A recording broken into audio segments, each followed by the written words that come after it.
Pertanyaannya kenapa ya mendadak bisa banyak PHK massal di Singapura? Ternyata ini ada hubungannya dengan perekonomian Singapura yang bukan makin melonjak tinggi to the moon seperti kata Purbaya. To the moon, to the moon, to the moon, to the moon. Tetapi ternyata ini karena ekonominya makin nyungsep guys, makin melemah. Bahkan diperkirakan ya perekonomian Singapura di semester kedua tahun 2025 ini bakal melemah lebih parah lagi.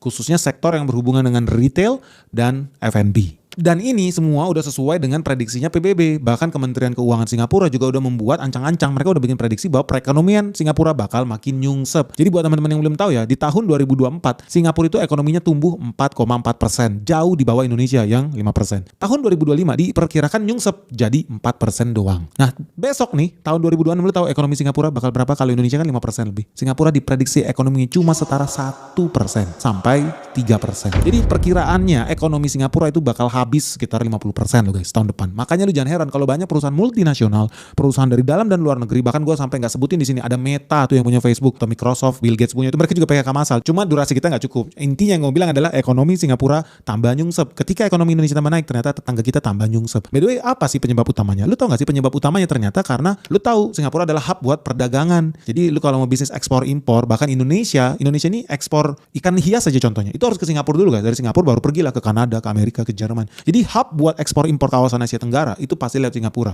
Dan ketika perdagangan dunia melemah, apa yang terjadi? Hub ini juga ikut melemah. Ketika terjadi penurunan terhadap demand, penurunan terhadap permintaan global, akibatnya apa? Gara-gara pada perang tarif segala macam ya. Siap-siap Singapura akan semakin sedikit kapal-kapal kontainer yang transit di Singapura, akan semakin sedikit orang-orang yang trading di Singapura, akan semakin sedikit orang-orang yang transfer pricing ke Singapura, akan semakin sedikit orang juga yang pakai jasa perbankan, jasa forex, jasa investasi di Singapura. Maka